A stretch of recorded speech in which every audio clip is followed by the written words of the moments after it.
Carlos V había cuidado con esmero la educación de su hijo y heredero Felipe, quien desde su infancia recibió instrucción en todas las materias a través de maestros escogidos personalmente por el emperador. La educación del príncipe se había producido lejos de su padre, quien viajó mucho por los dominios del imperio, mientras que Felipe no había salido nunca de Castilla.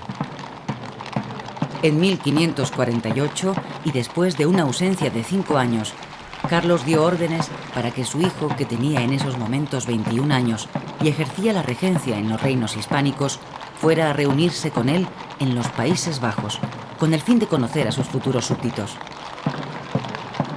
Se dispuso que saliera de Valladolid con destino a Barcelona y Génova para llegar a Milán, y desde allí, por tierras alemanas, hasta Bruselas, donde se reunió con su padre el 1 de abril de 1549.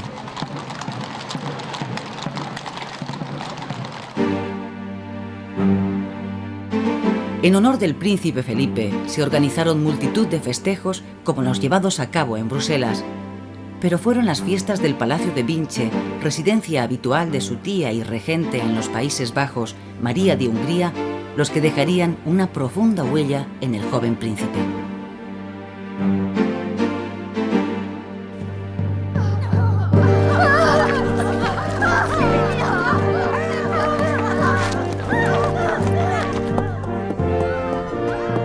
Dentro de estas celebraciones tuvo un papel destacado la representación que se llevó a cabo en los magníficos terrenos de este palacio de una escena del Castillo en la Oscuridad, un pasaje del Amadís de Gaula, uno de los libros preferidos del emperador. El Amadís de Gaula fue la primera novela española de caballería editada a principios del siglo XVI. En ella, Amadís, caballero cortesano perfecto, sale victorioso en sus aventuras, teniendo como enemigos a gigantes, caballeros inicuos, enanos malvados, magos o animales monstruosos. El imperio inmenso que heredó Felipe II llevará también aparejado una lucha constante contra los enemigos de su padre y con otros que surgirán durante su reinado. Así, Francia mantendrá la misma hostilidad que llevó a Carlos V a mantener 5 guerras contra este país. Inglaterra, donde empezó a triunfar el protestantismo, se convirtió con Isabel I en otro gran enemigo.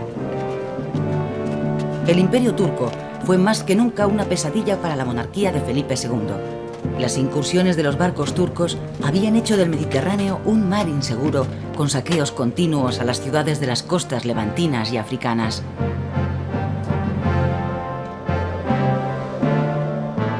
El protestantismo avanzaba de manera inexorable por Europa, se mezclaba con las reivindicaciones políticas en los Países Bajos e intentaba asimismo penetrar en suelo hispánico. Las fiestas del Palacio de Vinche duraron varios días e incluyeron bailes, torneos, asaltos a castillos y rescates de doncellas. Las jornadas de Vinche, al igual que el resto del viaje de Felipe, quedaron reflejados en un libro del cronista Calvete de la Estrella, cuyo nombre es significativo: El felicísimo viaje del príncipe don Felipe. Pero años después, las rebeliones en los Países Bajos constituirán un enorme problema para Felipe II. Su reinado disfrutó tan solo de 6 meses de paz, con varios frentes abiertos de manera simultánea.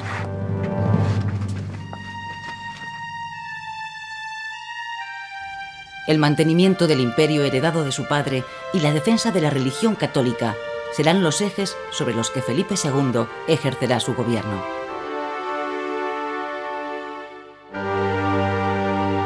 En 1556 se produjo la solemne ceremonia de abdicación de Carlos V en Bruselas y Felipe asumió todos los títulos que había tenido su padre, salvo el de emperador, que recayó en el hermano de Carlos, Fernando I. Felipe II también poseyó un imperio, pero no sería emperador. El mantenimiento y la administración de un imperio tan extenso constituyó el mayor reto con el que se iba a encontrar Felipe II. Felipe hizo 2 viajes como príncipe. El primero en 1549 le llevó hasta Flandes, el segundo en 1554 a Inglaterra. Allí se casó por segunda vez con su tía María Tudor. Antes había estado casado con su prima María de Portugal, que falleció poco después de dar a luz al príncipe don Carlos. Felipe fue rey consorte de Inglaterra durante 4 años, aunque solo pasó 15 meses junto a su esposa, cuya muerte, en 1548, sin haber tenido descendencia, dio al traste con la posibilidad de una unión con Inglaterra. El monarca, que regresó a España con 32 años en 1559, ya no abandonaría más la península, aunque a partir de 1580 pasó 2 años en Lisboa, cuando las circunstancias históricas pusieron el trono portugués en sus manos.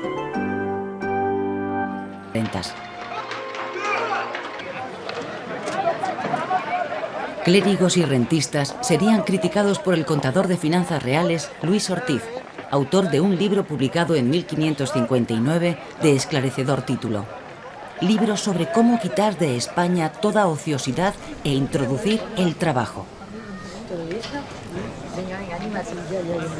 Sobre el escrito de Luis Ortiz planeaba la bancarrota decretada por la monarquía el año anterior, primera de las 3 que se produjeron durante el reinado de Felipe II. En este libro se postulaba un cambio de orientación en el gobierno de Felipe II, aunque también el autor se sentía preso del mismo sentimiento religioso-militar que sustentaba la política ofensiva de la monarquía y concluía su obra de forma dramática. Yo lo doy todo por perdido, y no solo los reinos de Valencia, Murcia y Granada, y toda la costa española se perderá y asolará. Más aún, en las entrañas de Castilla llegarán los turcos, moros y otros enemigos, y vendrá tiempo que no haya quien remedie ni sepa darse maña ni consejo de las calamidades que se esperan, de que doy al tiempo por testigo. Pese a todas estas dificultades, Felipe II reunió un ejército con el que derrotó a los franceses en la batalla de San Quintín, rememorada en los frescos de esta sala de batallas del monasterio del Escorial. Aconteció el día de San Lorenzo de 1557, todavía en vida del emperador, quien le animó desde su retiro en Yuste a continuar la guerra contra Francia. El reinado de Felipe II no podía empezar mejor desde el punto de vista militar. Al año siguiente, las tropas francesas fueron derrotadas por segunda vez en Gravelinas y Francia se vio obligada a firmar el Tratado de Cateau-Cambrésis. Fruto de ese tratado será la tercera boda de Felipe con Isabel de Valois, que supondría el inicio de una etapa amistosa con el país vecino tras largos años de hostilidad.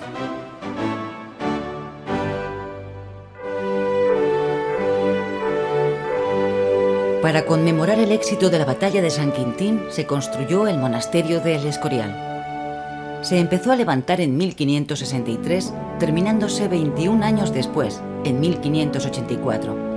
Los primeros planos se deben a Juan Bautista de Toledo, y tanto este arquitecto como su sucesor, Juan de Herrera, eran arquitectos forjados en el Renacimiento italiano.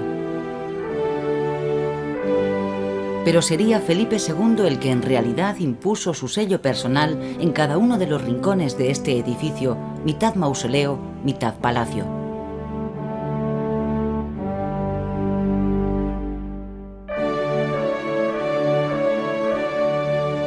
Felipe, nacido en el año 1527 en Valladolid, se había educado en el ambiente cultural del Renacimiento. En los frescos de las paredes y el techo de la biblioteca de El Escorial están representadas todas las ciencias y artes de la época. Sus preceptores le instruyeron en la lectura de los grandes pensadores humanistas. También se le ilustró en ciencia, música, arte y arquitectura. Esta esmerada educación, seguida de cerca por el emperador, se puso en evidencia a lo largo de su vida. Felipe dio siempre muestras de sus conocimientos y de su gusto artístico que lo convirtieron en un gran mecenas.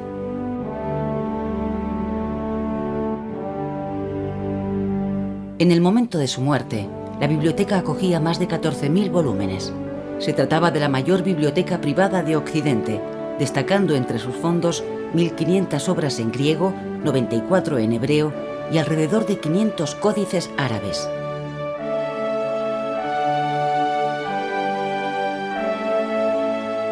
Arquitectos, pintores, escultores y artistas de toda índole pasarán por El Escorial, dejando una huella que se extenderá al resto del imperio. y creando todo un mundo científico y artístico dentro de un edificio que Felipe II mandó construir para que se ajustara a sus gustos, a su educación y a su espíritu.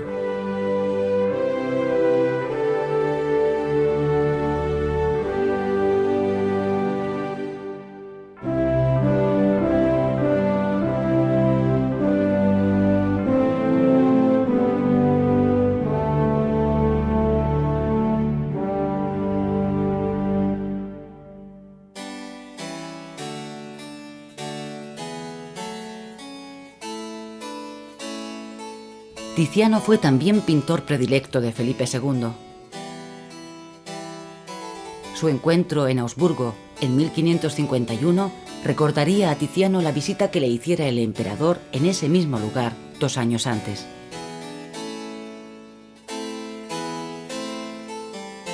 A partir de esa entrevista, Tiziano creó las pinturas conocidas como poesías, cuadros basados en las Metamorfosis de Ovidio, 2 de los cuales se encuentran en el Museo del Prado.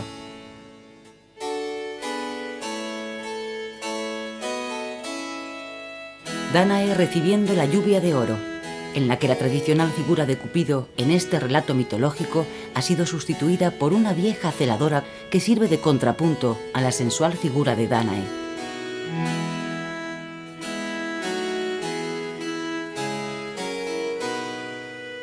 La otra pintura es Venus y Adonis. Sobre ella existe una carta de Tiziano a Felipe II que nos ofrece algunos datos sobre la naturaleza e intención de esta serie de pinturas.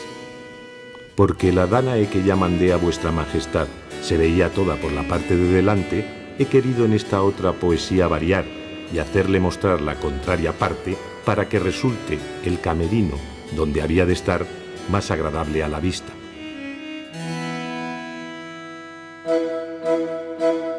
Por otra parte, los grabados de ciudades o las colecciones de mapas, fruto de la pasión de Felipe por la geografía, dieron una imagen precisa de la España del siglo XVI y de las posesiones que el rey tenía a lo largo del mundo.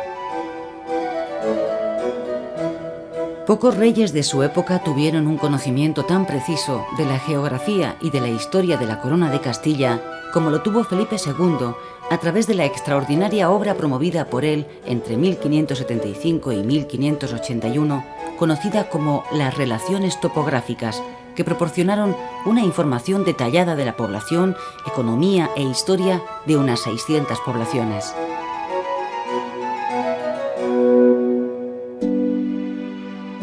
Informaos de cómo están los faisanes que tiene en la casa de campo, y si será menester algo para ellos, y si será mejor soltarlos todos o parte, o tenerlos allí, y avisadme de ello.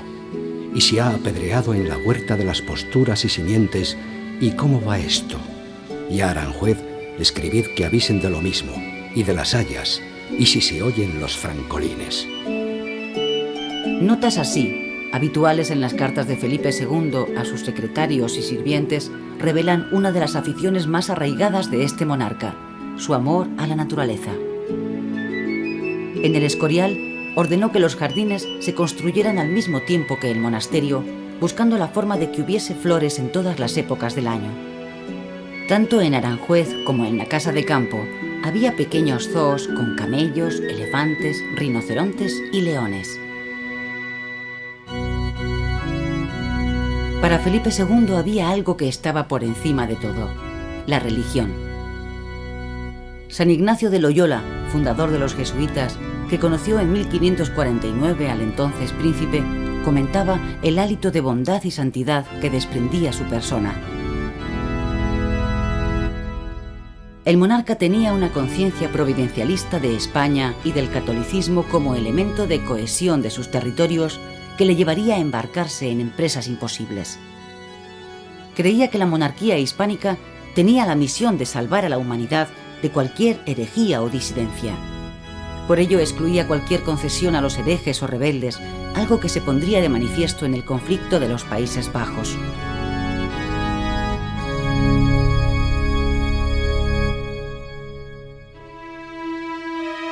En la Gran Place de Bruselas podemos encontrar en la actualidad una placa que recuerda las ejecuciones de los condes de Egmont y Hoorn. La oposición de la nobleza de los Países Bajos al gobierno de Felipe II se centró en el problema religioso. La expansión de las ideas protestantes en estos territorios, sobre todo las calvinistas, chocaron frontalmente con la intransigencia de las leyes sobre herejía, generando una campaña de desprestigio de la monarquía a través de grabados críticos con la política del rey en estos territorios. La exigencia de tolerancia religiosa se convirtió en la piedra angular del conflicto político. La llegada en 1567 del duque de Alba, tan buen general como mal gobernante, con un gran ejército, acrecentó el abismo interpuesto entre dos concepciones diferentes de la vida y del gobierno y quedó reflejada en grabados que mostraban la crueldad de los soldados de la monarquía de Felipe II. El Tribunal de los Tumultos, conocido como Tribunal de la Sangre, ejecutó sumariamente a 247 personas en los 3 primeros meses de 1568, lo que no hizo sino agravar el conflicto. Una larga etapa de rebeliones, junto a los atrasos en la paga a los soldados de los tercios, propiciaron el saqueo de la ciudad de Amberes en 1576. Todos estos acontecimientos minaron la autoridad del monarca en los Países Bajos y exacerbaron los ánimos de los rebeldes flamencos. Si Felipe no estaba dispuesto a hacer concesiones religiosas en Flandes, menos aún las haría en España. Los autos de fe de Valladolid y Sevilla, donde se descubrieron 2 focos luteranos, supusieron la ejecución de 62 protestantes. La Inquisición tuvo un papel decisivo en la uniformidad religiosa e ideológica, siendo un instrumento muy eficaz de control social. La represión de la Inquisición fue tan intensa que no escapó a ella ni el arzobispo de Toledo y primado de España, Bartolomé de Carranza. Acusado de defender proposiciones heréticas en un catecismo que había editado en castellano, fue encausado en un proceso que se prolongó durante 17 años. Gracias a la intervención del Papa, pudo trasladarse a Roma, donde moriría. Felipe II se mostró inflexible, negándose a interceder por Carranza, pese a que en su inculpación tuvo mucho que ver la enemistad que le profesaba Valdés Salas, el inquisidor general. Otro personaje relevante, Teresa de Cepeda y Ahumada, más tarde Santa Teresa de Jesús, sufrió también un amago de proceso de la Inquisición, aunque en este caso encontraría el amparo del rey. Nos llamamos carmelitas porque el profeta Elías... Santa Teresa nació en Ávila en el seno de una familia de conversos de noble estirpe castellana. Profesó en la orden carmelita y tras una etapa ascética que la mantuvo en una lucha espiritual... Se juntaban, pero para poder vivir solos sin molestarse. Como consultores del Santo Oficio de la Inquisición. La revisión de los teólogos censores sobre la obra fue rigurosa y el manuscrito volvió a su autora salpicado de advertencias y tachones. A su manera de interpretar la religión. He querido reunir a toda la comunidad. El nuevo texto nos permite contar con 2 manuscritos. La primera redacción parecía mantenerse una cierta ambigüedad entre las inquietudes culturales del primer Felipe como príncipe renacentista y el Felipe Rey, que se convierte en el principal defensor de la contrarreforma iniciada en el Concilio de Trento, inflexible ante la disidencia protestante. Las imprentas de Plantin Moretus en Amberes, convertidas ahora en museo, contaron con el mecenazgo del rey y disfrutaban de una gran libertad editorial para la época. Benito Arias Montano, bibliotecario de El Escorial, publicó allí la Biblia Políglota, un testimonio de humanismo promocionado por el propio rey. Sería dentro del suelo hispánico donde Felipe II mostró su cara más conservadora. Una regulación editorial estableció la censura previa de todas las obras, creándose las primeras listas de libros prohibidos en el Índice Inquisitorial de 1559. Se obligó a regresar a la península a todos los universitarios que estudiaban en el extranjero, mientras que profesores como Martínez Cantalapiedra o Fray Luis de León fueron procesados por la Inquisición.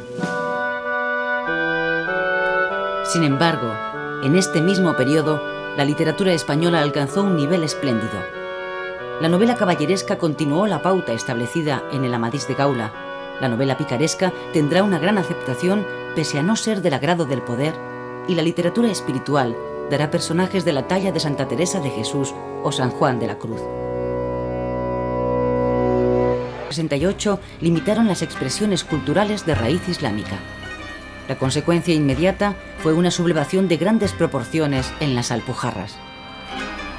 La acción militar de los tercios imperiales al mando de don Juan de Austria acabó con el levantamiento.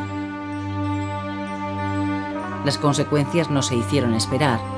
Más de 80.000 moriscos fueron deportados o dispersados por diversos lugares de Castilla, primer paso de su expulsión de la península que se produciría en 1609 durante el reinado de Felipe III.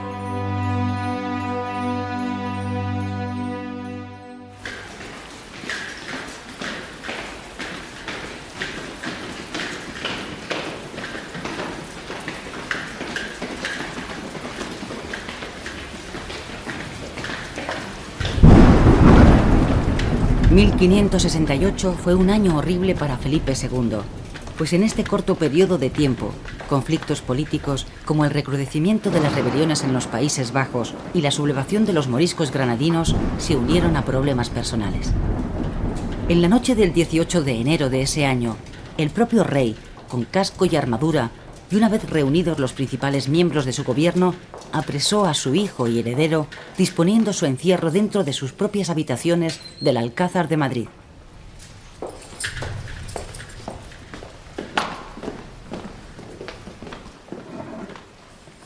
¿Qué es esto? ¿Qué hacéis? Sujetadle. El príncipe Carlos era hijo de la primera esposa de Felipe, María Manuela de Portugal, y había sido jurado heredero en 1560. Sin embargo, el rey nunca confió en él. La agitada vida del heredero y los enfrentamientos con su padre y otros miembros del gobierno, como el duque de Alba, culminaron cuando don Carlos se implicó en una serie de acciones sospechosas de traición a la monarquía.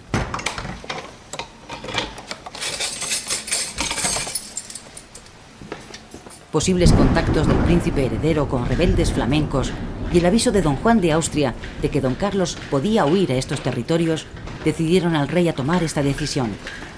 Don Carlos murió en su encierro ese mismo año. El asunto don Carlos se convirtió en una de las páginas más oscuras del reinado de Felipe II, ahondando en su leyenda negra. A la muerte del príncipe heredero seguirá poco después la de Isabel de Valois, tercera mujer de Felipe II, lo que hizo de ese año de 1568 uno de los peores de su vida. Pero después de ese año aciago llegaron importantes éxitos. El triunfo en la batalla de Lepanto, simbolizado en esta reproducción del navío de don Juan de Austria en la batalla, fue el primero y más importante de ellos. Los turcos constituían un gran problema en el Mediterráneo, no solo por la amenaza sobre la civilización cristiana, sino por sus conexiones con la piratería y con los moriscos del interior de la península. 300 naves y cerca de 90.000 hombres componían la armada de la Santa Liga, correspondiendo la mitad al imperio de Felipe II. Más numerosas eran las fuerzas de Solimán el Magnífico, mandadas por Alí Bajá. El 7 de octubre de 1571, las dos armadas, en formación de media luna, se encontraron frente a frente en el Golfo de Lepanto. La más alta ocasión que vieron los siglos, como dijera Cervantes, combatiente en la batalla y en la que perdió su mano izquierda. El enfrentamiento terminó al atardecer con el triunfo absoluto de la armada cristiana. El Imperio Otomano quedó maltrecho y nunca más volvió a constituir una amenaza para Occidente. Felipe II obtuvo el mayor éxito militar de su reinado y don Juan de Austria fue encumbrado en todo el mundo cristiano.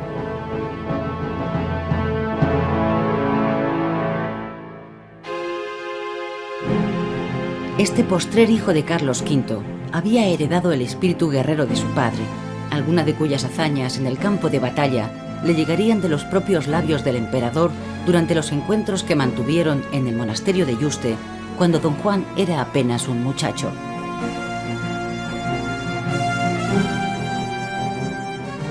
La última misión que Felipe II encomendó a su hermanastro fue apaciguar las rebeliones de los Países Bajos. Nombrado gobernador de estos territorios, don Juan encontró la muerte por enfermedad en la ciudad de Namur. Esta iglesia de la ciudad belga guarda tras el altar mayor una placa en recuerdo de su muerte. El corazón y otros órganos fueron depositados aquí, mientras su cuerpo viajaba hacia la península ibérica. Por último, fue enterrado en el monasterio de El Escorial.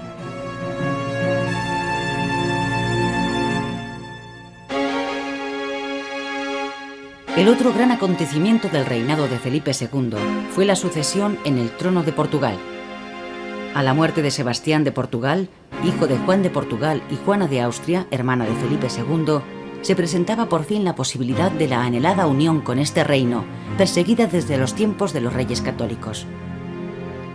Sebastián de Portugal había desaparecido en África durante la batalla de Alcazarquivir sin hijos ni herederos directos, dejando el trono en manos del cardenal Enrique, de 67 años, quien moriría poco después. Felipe era además hijo de otra princesa portuguesa, Isabel, y reivindicó el trono lusitano frente a don Antonio, prior de Crato, que presentó su candidatura como nieto ilegítimo del rey Manuel I. El apoyo militar de Francia e Inglaterra a don Antonio no iba a impedir a las tropas del duque de Alba, con el apoyo marítimo de la flota mandada por el marqués de Santa Cruz, invadir Portugal. Felipe II sería reconocido rey por las Cortes reunidas en la ciudad de Tomar en abril de 1581. Con la anexión de Portugal y sus posesiones en ultramar, el imperio de Felipe II se hizo aún más poderoso, y con el dominio de las Islas Filipinas se puede ya decir sin ambages que sobre su imperio nunca se ponía el sol.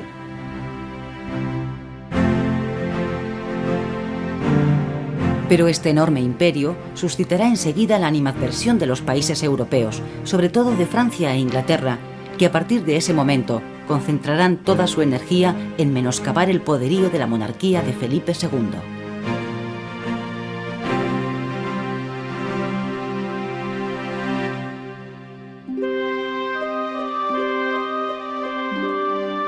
Felipe residió 2 años en Lisboa y desde esta ciudad escribirá emotivas cartas a sus 2 hijas nacidas de su matrimonio con Isabel de Valois, Isabel Clara Eugenia y Catalina Micaela.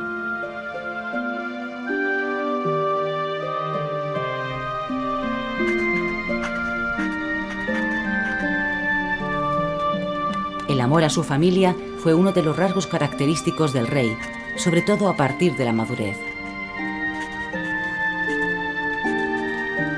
Felipe II tuvo 11 hijos en total, aunque solo 4 llegaron a la adolescencia. Dentro de este ámbito familiar, la relación de Felipe con Isabel y Catalina fue especialmente entrañable, sobre todo con la mayor, Isabel Clara Eugenia, quien vivió en El Escorial, ocupando las habitaciones reservadas a la reina al otro lado de la basílica, frente a las del rey.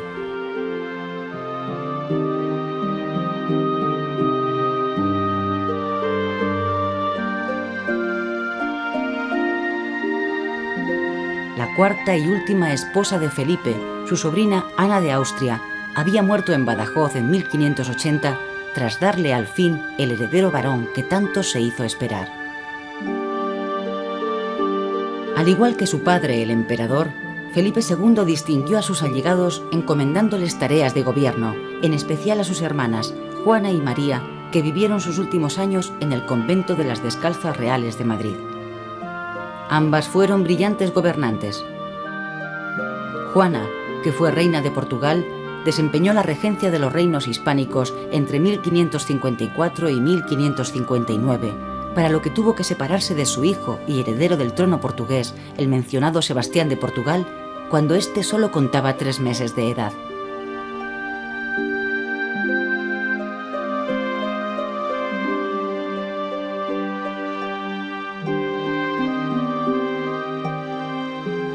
María se casó con el emperador Maximiliano II, y cuando regresó de Alemania, después de enviudar, tras una ausencia de 30 años, Felipe se emocionó mucho. Pero María entró enseguida en el convento de las Descalzas y allí vivió hasta su muerte.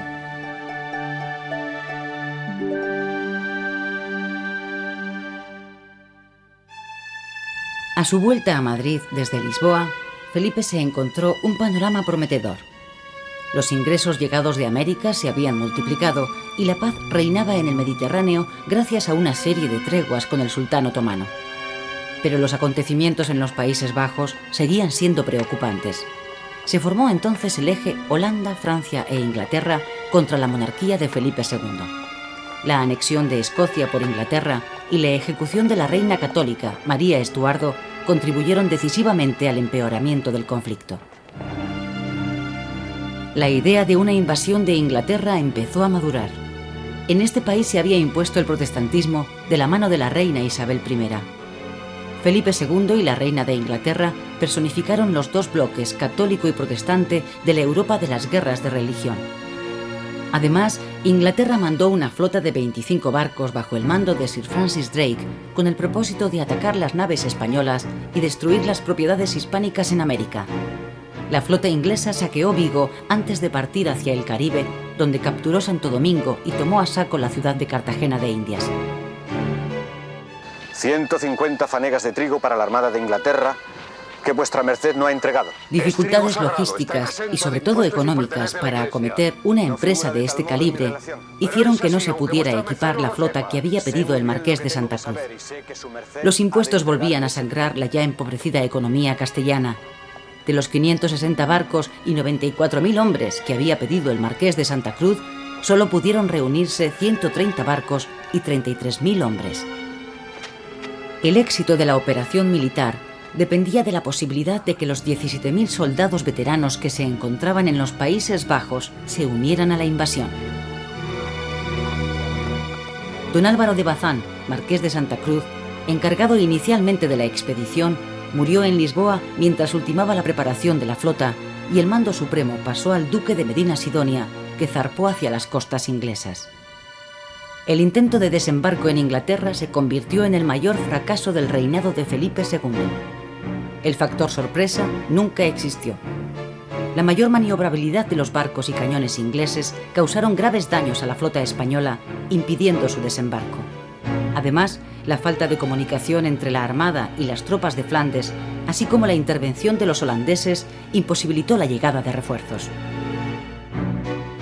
La Armada, muy dañada, decidió regresar por el Mar del Norte rodeando Escocia e Irlanda.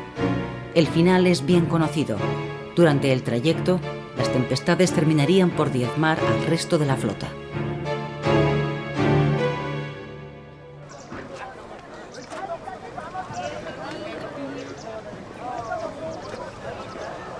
El desastre de la Armada Invencible reforzaba la posición de los rebeldes de los Países Bajos, apoyados por Inglaterra, y debilitaba la posición de Felipe II ante la propia Inglaterra y ante Francia.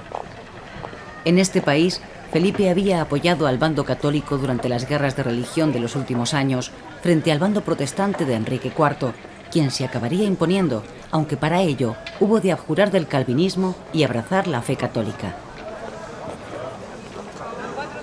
La derrota frente a Inglaterra vino también a agravar la crisis de la sociedad española.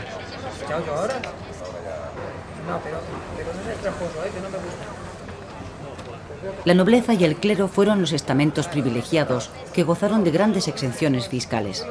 Pero América proporcionó grandes fortunas a una burguesía emergente que empezó a escalar posiciones sociales. Los grandes burgueses se inclinarán por el rentismo, al mismo tiempo que se impone un sistema de valores parasitarios con ansias de grandeza y lujo y que despreciaba el trabajo manual. Hacia finales del siglo XVI se consideraba que había un solo campesino trabajando por cada 30 ciudadanos no productores.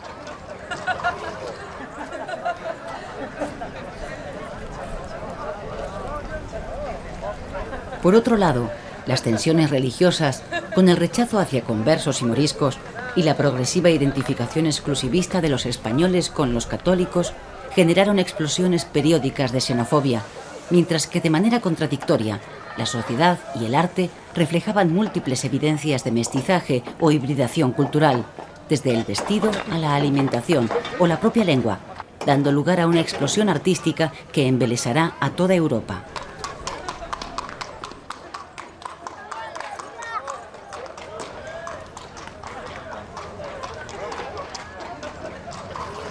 La conciencia de pertenecer a un gran imperio creó en la población un falso sentido de la realidad, produciendo espejismos, engaños o fantasías que la literatura del siglo de oro explotaría de forma magistral.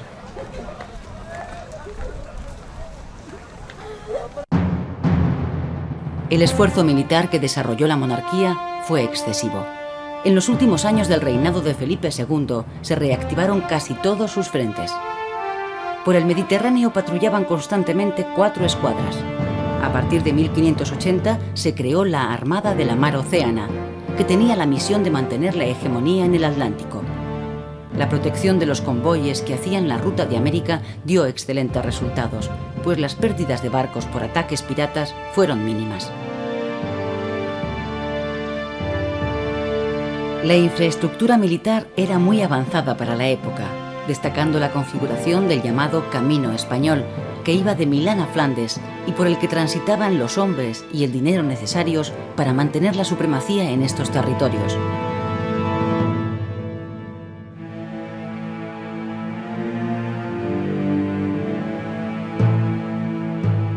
Durante el reinado de Felipe II, la leyenda negra antiespañola, que se había iniciado a finales del siglo XV, se articuló sobre todo en torno a la Inquisición, a la política exterior y al trato dado a los indígenas de América, así como a la propia persona del rey.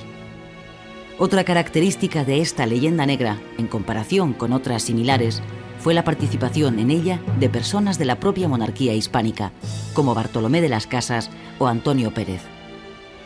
El caso del secretario de Estado de Felipe II, Antonio Pérez, resultó sorprendente y enigmático.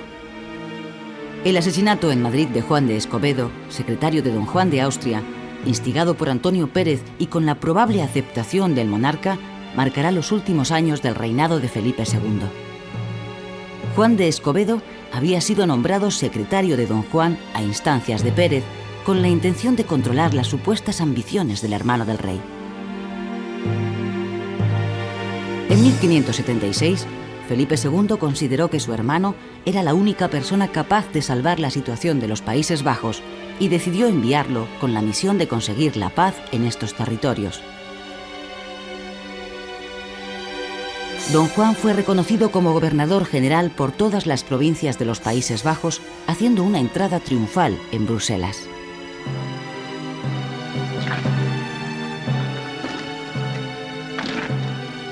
Escobedo volvió entonces a la corte con una serie de peticiones en nombre de su señor y en el suyo propio, pero tras 8 meses en Madrid sin conseguir nada, a Escobedo se le acabó la paciencia y empezó a amenazar a Pérez. Escobedo conocía el doble juego que el secretario de Felipe hacía ante el rey sobre las supuestas pretensiones de don Juan de Austria. Durante su estancia en la corte, Escobedo tendría también conocimiento de los secretos de Estado que Antonio Pérez y la princesa de Éboli vendían a los enemigos de Felipe II. Ante el peligro de ser descubierto por Escobedo, Pérez decidió hacerle matar, convenciendo al monarca de la necesidad de este crimen de Estado por la influencia negativa que el ambicioso Escobedo podría tener sobre don Juan. Esto fue lo que el propio Felipe II diría durante el largo proceso contra Antonio Pérez. Sabe muy bien la noticia que yo tengo de haber el hecho matar a Escobedo y las causas que me dijo había para ello.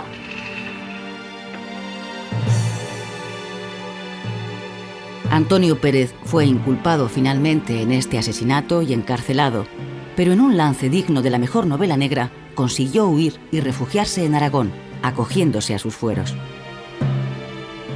Parte de la nobleza y pueblo aragonés protegió a Antonio Pérez y de nada le sirvió a Felipe II perseguirle a través del Tribunal de la Inquisición, única institución que no conocía fronteras. El pueblo aragonés liberó a Pérez, quien consiguió escapar a Francia.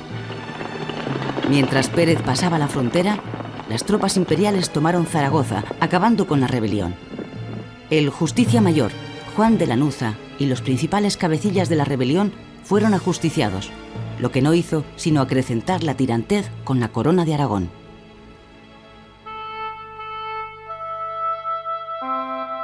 A diferencia de su padre, Felipe II permanecía habitualmente encerrado en alguno de sus palacios de los alrededores de Madrid, despachando asuntos de Estado.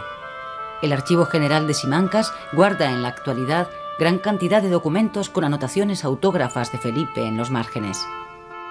Fue uno de los monarcas más trabajadores de la historia.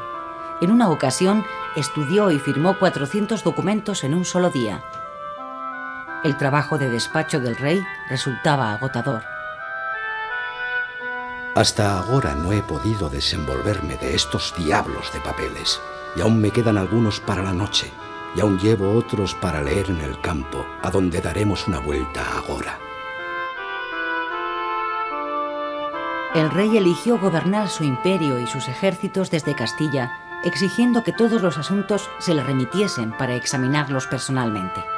Este grado de centralización creó serios problemas administrativos, tanto por el volumen de los casos a tratar como por las enormes distancias que separaban Madrid de las provincias periféricas del imperio. Una carta enviada desde Filipinas a Madrid tardaba casi un año en llegar, y una desde Nápoles cerca de un mes.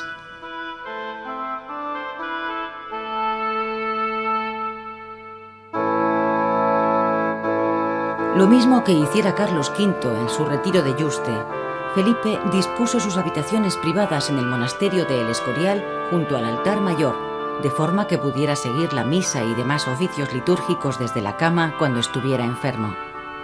Sin embargo, pocas semejanzas hubo entre padre e hijo.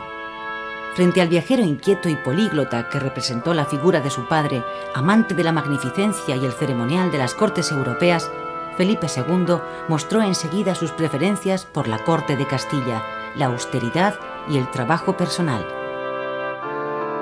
Mientras que Carlos V había sido un príncipe guerrero, Felipe fue un monarca burócrata. Felipe encontraba en la religión su mayor consuelo. Las estancias de El Escorial rebosaban de cuadros e imágenes religiosas. Tiziano fue uno de sus pintores preferidos, aunque está poco representado en El Escorial. Su Martirio de San Lorenzo no encontró ubicación en el altar mayor de la basílica, pese a ser una obra de una perfección sublime. Para ese lugar tan importante, Felipe quería una pintura en la que el martirio del santo quedara expuesta de forma más evidente que en el cuadro de Tiziano. Cuando Felipe II conoció las pinturas de El Bosco en Flandes, se sintió atraído por el mundo de este pintor. La representación del pecado, las vanidades de la vida o los horrores del infierno conectaron con la sensibilidad religiosa del rey. Las tablas de El Bosco como El carro de Leno, El jardín de las delicias o la mesa de los 7 pecados capitales decoraron las habitaciones privadas de Felipe II en El Escorial.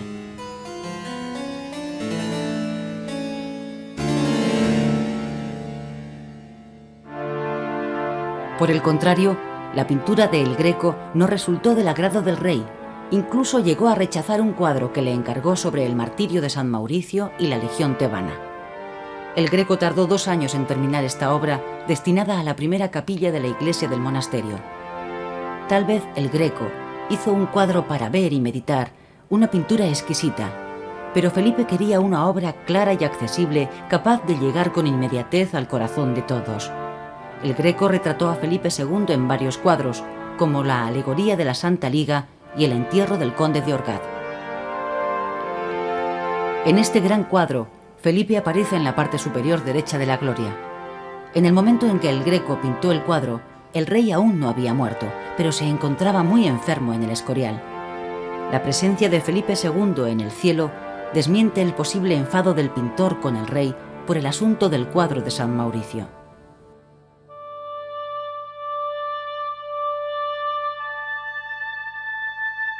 Felipe pasó los últimos años de su vida encerrado en el monasterio del Escorial.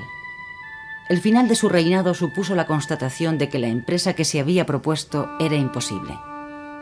En un último intento de terminar con todas las guerras que habían agotado social y económicamente a su imperio, firmó la Paz de Vervins con la Francia de Enrique IV de Borbón y dejó en manos de su hija Isabel Clara Eugenia y su esposo, el archiduque Alberto de Austria, los Países Bajos, aunque en el caso de no tener herederos, volvería a la corona española, como así ocurrió. Felipe II ha sido el rey más polémico de toda la historia de España.